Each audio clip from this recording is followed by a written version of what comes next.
Skin tones. Okay, for this one we will be prefacing or we'll be looking back on the fancy skin tones tutorial that we put up. So if you want to go back, read through that quickly, give you a rough idea of what we'll be discussing during this article, and give you just a foreground in what we'll be talking about. So for the base tone of Konrad's skin, I went with a lavender. So the reason I went for lavender rather than yellow or orange is that it's a cooler base tone and it gives it a more bloodless, almost greyed out appearance. And speaking of grey, we need to use pink and lavenders in the base tone to cool the subsequent layers, and it lends the skin like a deathly pallor. Most midtones should be greyed out, but there will still be some colour in there. Dusty pinks, rich browns especially are good to use in the shadows, but overall the vibrancy of the colours will be muted down.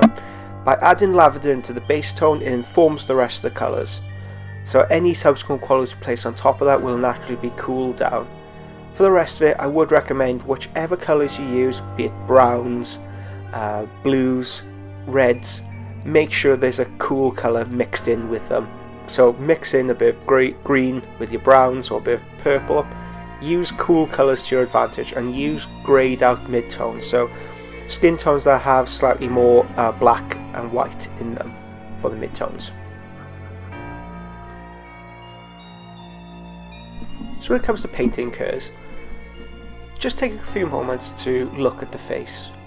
Even here in front of us we can see where the light and shadow naturally falls on the miniature. It's informed by the zenithal highlighting that we put in our very first layer. I know blues have overlapped it, but you can see roughly where our lights and shadows will exist, or where we can place them if we do want a naturalistic light source.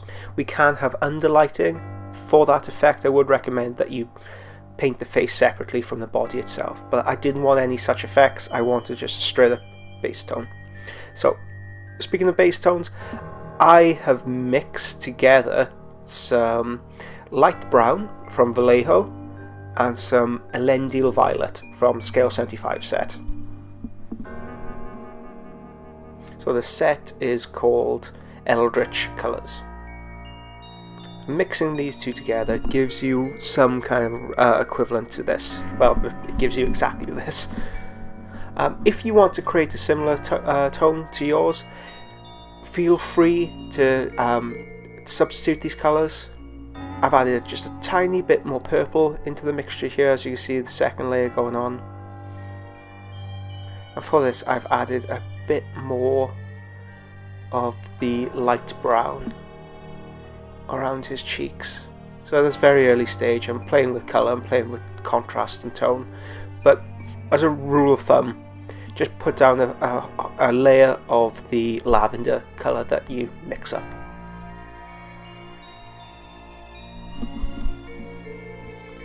I'm not doing anything fancy, I'm just trying to put down a base layer, so a consistent base layer to work from. We don't want, so you can see there's a slight bit of blue streaking because the paint hasn't been applied thickly enough to give that one coat coverage, and nor do you want it to.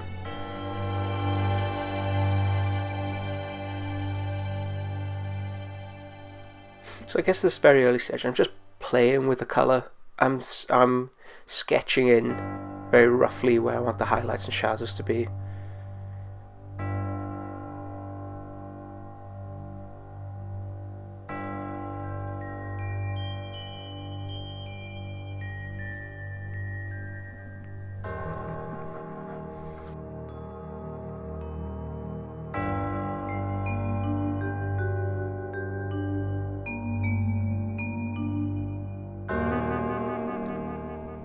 Okay, I've just added some more light brown into the mixture.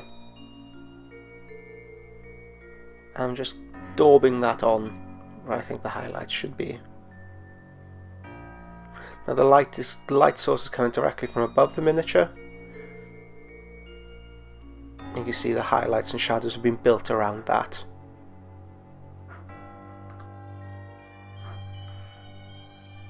So I've just added a bit more. I've added some sunny skin tone into the light brown and Elandil violet, just to brighten it up, give it a higher value. And with sunny skin tone it does have quite a bit of yellow in the tone. but it's a very cold yellow, so we aren't interrupting the coolness of the shade. More than anything else at this point, we're trying to establish value, and value means how light a colour is, how much white is in the colour. Maximum value is pure white, minimum value is pure black, and between those 2 points there's a range of greys. And then if you add a colour to it, that's when you start playing with saturation points. So as you can see, I've got a rough formation of where the lights and shadows of the miniature will be. There isn't much in the way of colour balance there at the moment. I'm just concentrating more than anything else on producing the lights and shadows. And I've added even more sunny skin tone. As you see, I'm just dotting those. I'm not really that worried at this point of any smooth blending at all. I'm using the pointillism technique just to give both texture to the skin and emphasize those points of light.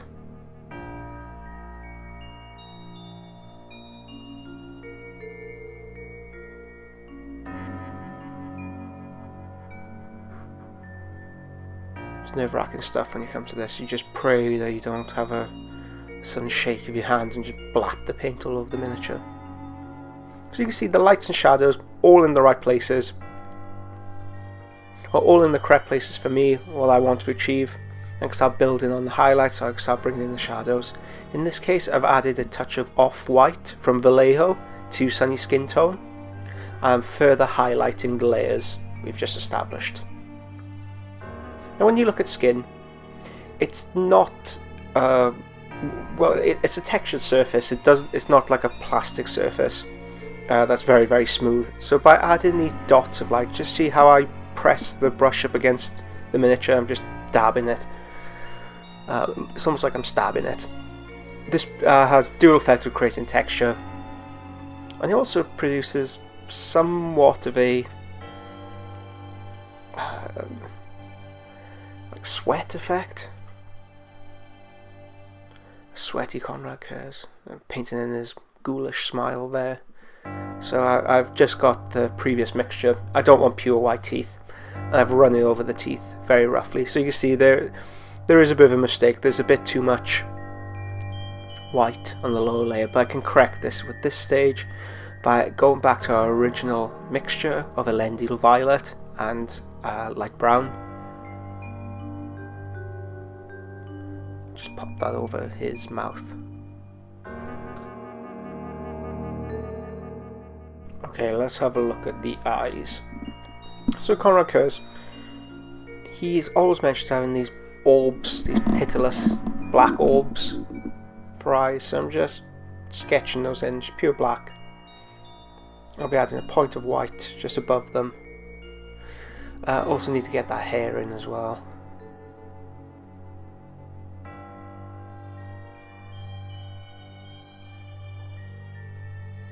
So I'm going to fast forward this bit because I'm just blocking in the hair.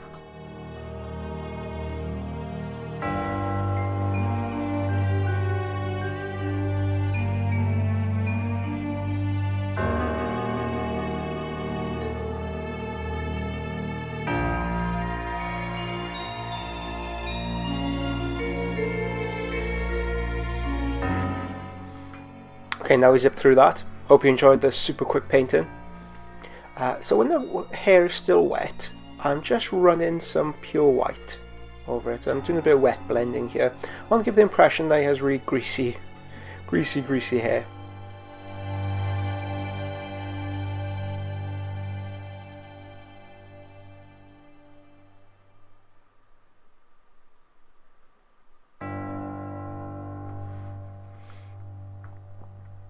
There's nothing more than picking those points of light and running a bit of white over it to give that impression. Okay, let's have a look at some of the skin tones on the back of his cloak. So I have a whole variety of colours in front of me, ranging from light brown, sunny skin tone.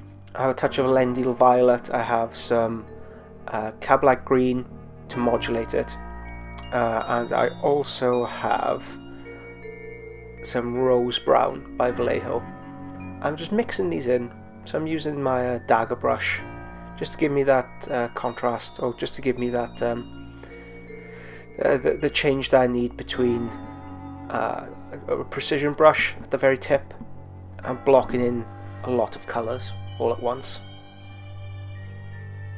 So no particular order, I just want to break these up. I will be using on the whole cooler colours because I want to give the impression of dead skin. So with dead skin we want to use more blues and greens in the undertones rather than purples. Purples give it slight more life to it.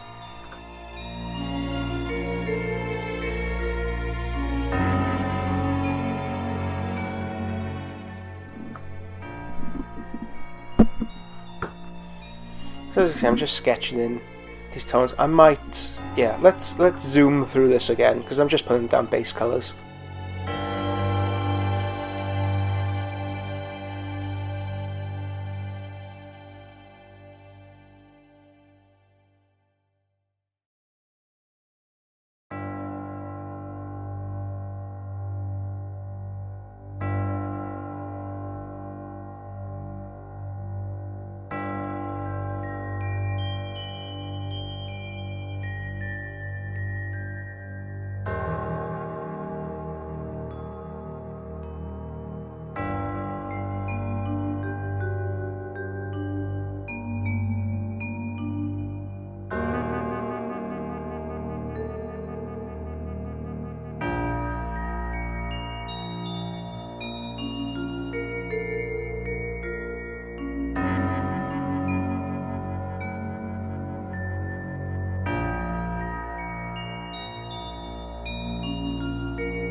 Okay, back down to normal speed. Hope you enjoyed that speed painting session. So I've just blocked in all the colours and now I'm mixing in between my skin tones and on the palette. So I'm mixing between sunny skin tone, I'm adding white here and there just to up the values. With this I have added sunny skin tone to the lavender base coat that we use for Konrad Curze's skin. So you can see how I'm stabbing the brush onto the miniature to create texture. So I'm not so worried about the smoothness of the blend at this point. Same with Konrad Curze's skin, I've left it quite textured. I haven't done much in the way of smoothing out. So in between these videos I do go back and I do... oh, he's gone. I do go back and I smooth certain portions out. I do things that I'm unable to see while I'm currently filming because I have a camera in between me and the miniature. So if you do notice anything that's slightly been smoothed out, well, that's the reason why. I could go back, I could correct any mistakes, but it's all the same process. It's all the same process. I don't do anything off screen that you don't see in these videos. It's just more of a refined way of doing it because I can have the miniature close to my face. So again with this I've added a bit more sunny skin tone. As you can see, I'm not hitting all those portions of the miniature, I'm just highlighting bits and pieces of it to give it that skin a flayed, destroyed appearance. I'll start work on this guy.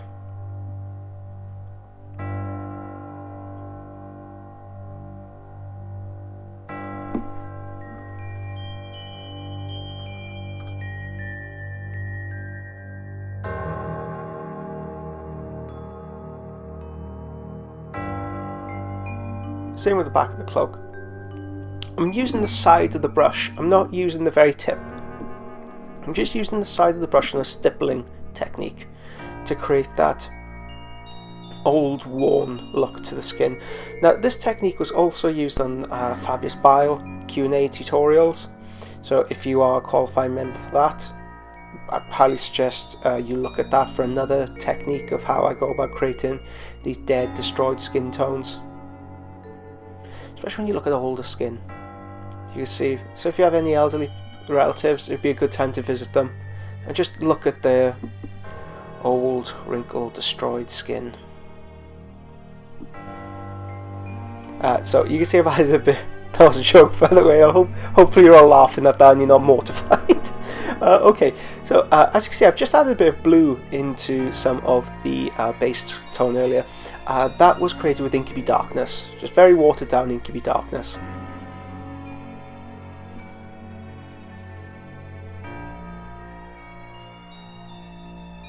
Yeah, but seriously though, look, visit your elderly relatives. So I'm just going to come to the wash stage here. I've got some Rexland Flesh Shade. So the more recent skin will have a slightly warmer tone to it with the Rexland Flesh Shade. And for the slightly older skin tone, I can either use a purple wash or can use some Agrax Earth Shade.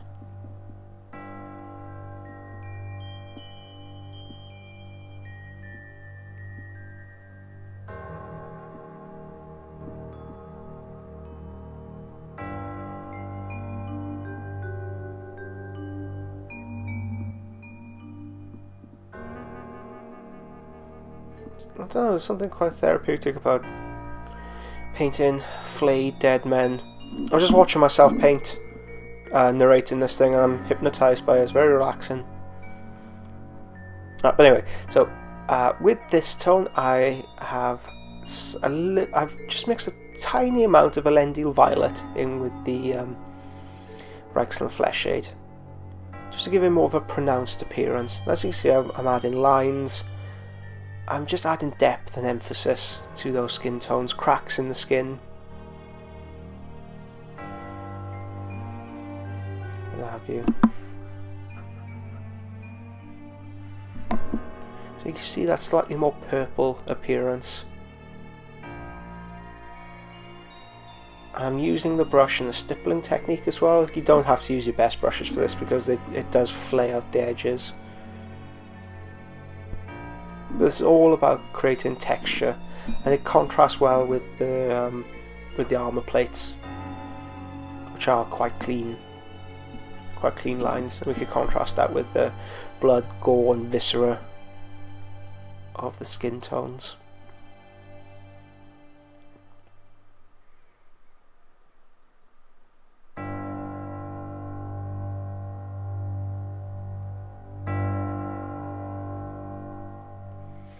So for this stage, I've just added a tiny amount of sunny skin tone into the lavender. So that was created using light brown and Elendil Violet. And because we added a wash in our last layer, it's just taken down the value a couple of notches. So when we add sunny skin tone, a lighter value colour on top, it's going to highlight it and naturally give it definition. So at this point we've worked on the tones and the textures, it's all in the right place, and now we are adding definition, we're adding the readability of the miniature. So more often than not, this is thought, this is done by edge highlighting the miniature. So we are using edge highlighting, but we aren't using it for highlighting, we're using it for the readability of the miniature. We are using it so it makes those flayed dead skin easier to see and define when we take a casual look at the miniature. So I've just added a bit of white into the previous mixture, or rather I should say off-white by Vallejo. I'm putting that around the edges just to really emphasize these points, the skin. So at this point your mind starts to wander. So I think, who was that face that's on the back of Konrad Curze's cloak? What kind of person was he? Was he a happy guy? Did he like bowling, or the equivalent of 30k bowling? Was he a smoker? That doesn't matter now. All those warnings he read on the back of his litho sticks, his death sticks, telling him it takes 2 minutes off his life every time. I wonder if that warning meant Konrad Curze.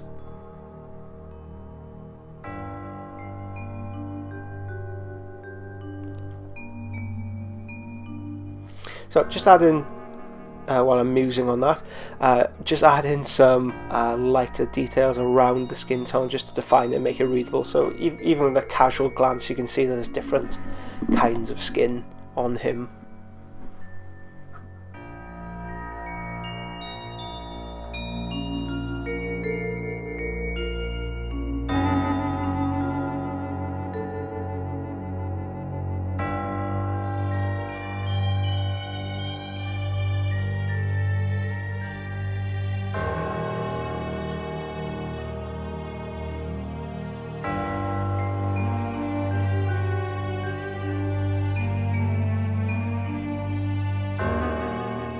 Okay, I'm not going to speed this up because I think it is worth seeing this in real time. I would slow it down, but it'll double the length of the video. If you do want me to slow these sections down, please let me know, and I can work on which bits are more useful for you guys to slow down, speed up, or just leave a normal speed. So I'm going to leave you with the rest of the painting the skin cloak. Enjoy the creepy music I've put in the background, and the creepy painting.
Okay, so those are the skin portions done on the miniature.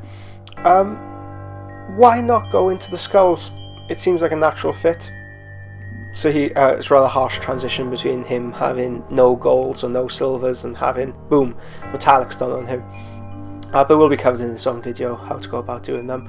For this, I thought I'd insert right at the end how to go about doing the skulls. So at first I'm putting down the base layer of a khaki colour. In this case it is off-white mixed with a tiny amount of black, a tiny amount of brown, brown leather by scale 75. I've just mixed those up. So you don't need perfect values for each one, so you don't need a perfect mixture in tandem for all of the skeletal bits or skeleton bits. not sure which pronunciation is correct. It's nice to have a bit of variation, because no two bits of bone on that miniature should look the same. If we're looking at it realistically, no two should look the same. Bones are all different colours, all different kinds of colours, depending on the circumstances they've been through, whether they've been covered in blood, burnt, whatever. So don't feel like you have to mix up this perfect triumvirate of colours in exactly the same proportions for each skeleton bit you do. Place them on your palette and just move between the three. Because when we come to wash it, when we come to ink it and texture it, we are going to naturally get different results anyway. So don't worry if you mix up slightly too much brown in one portion, slightly too much black in another. Just enjoy the process of mixing up your colours in all different kinds of combinations.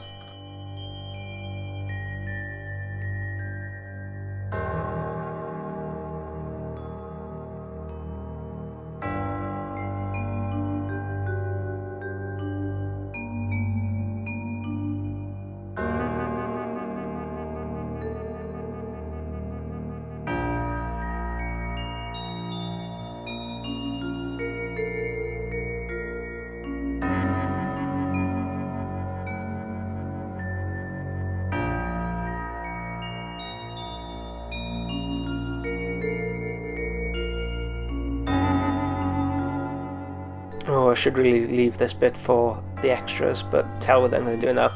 So for his little time glass, his timekeeper on his chest, I'm just going to sketch in the tones in white.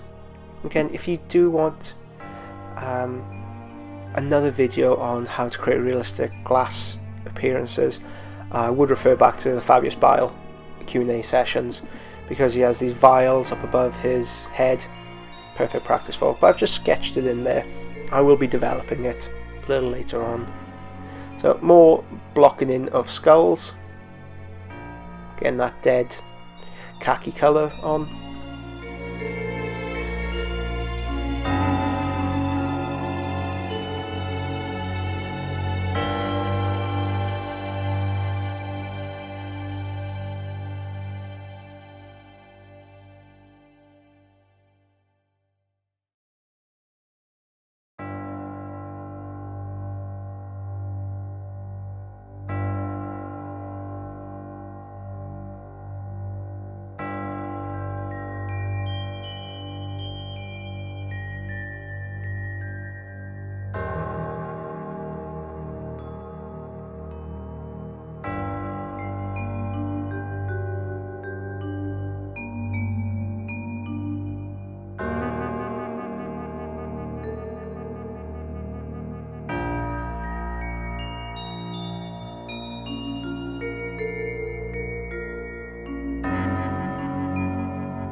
So next up we'll be using our old friend Liquid Talent, Agrax Earthshade, just to dull down all the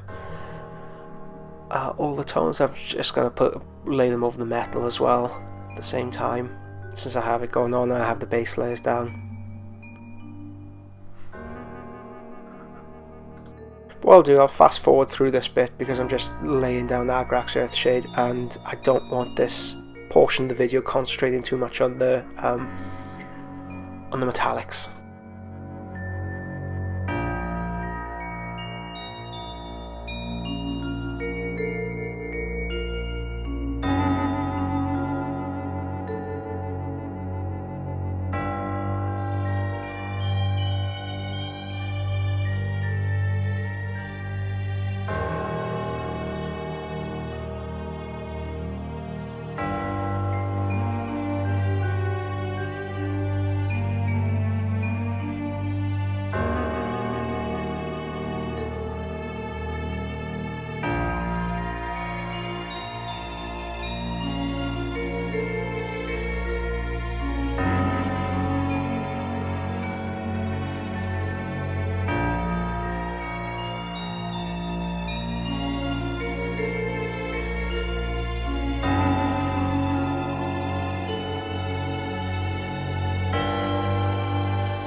And let's slow this right down again. Okay, so because we've lowered the values on the skulls, on the skull tones, we come back with our original colour of off-white mixed with a touch of black and a touch of brown, and we can just use the brush in the same way we used it for developing texture on the skin tones. So we can not paste it on, but use just the edges of your brush, splay the bristles out a little bit, just to give the impression of an uneven surface. So when you look at skulls, they aren't flat, they aren't smooth, they kind of have calcium deposits, they're broken up in places, they have rivets in unusual places, rents, what have you. So I just want to develop the same feeling with how I use the brush. So I'm being a little bit more careful when it comes to his shoulder pad, just to make sure that I don't mask any of the nice scroll work that's on the miniature.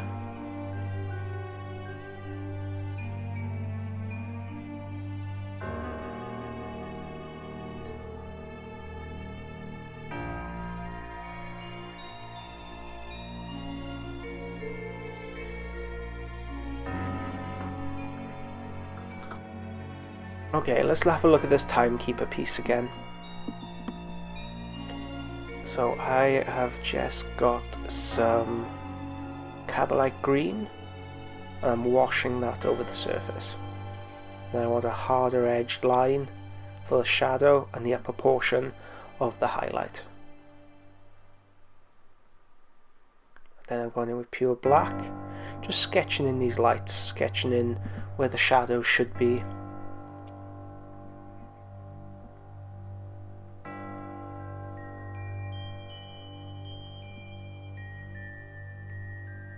So as it dries, so this is how I work. I'm worried it editing the videos you don't get a true reflection of exactly how I go about painting the miniature. I do bounce around quite a lot. It's not the best working practice. Really what you should do is concentrate on each element of the miniature until it's complete. But I like working quite quickly, so I bounce around the miniature. As I'm waiting for that to dry, I'll move between adding details here and there, bringing them up. So this is a fairer reflection of exactly how I work. It's not by any means the best way. This is one of those bad habits I've developed from commission work.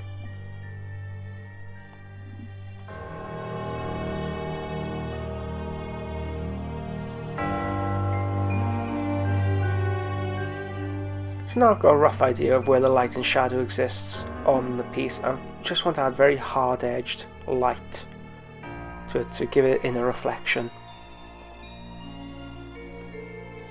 So I'm just adding dots of white to emphasize the lines of the sculpt.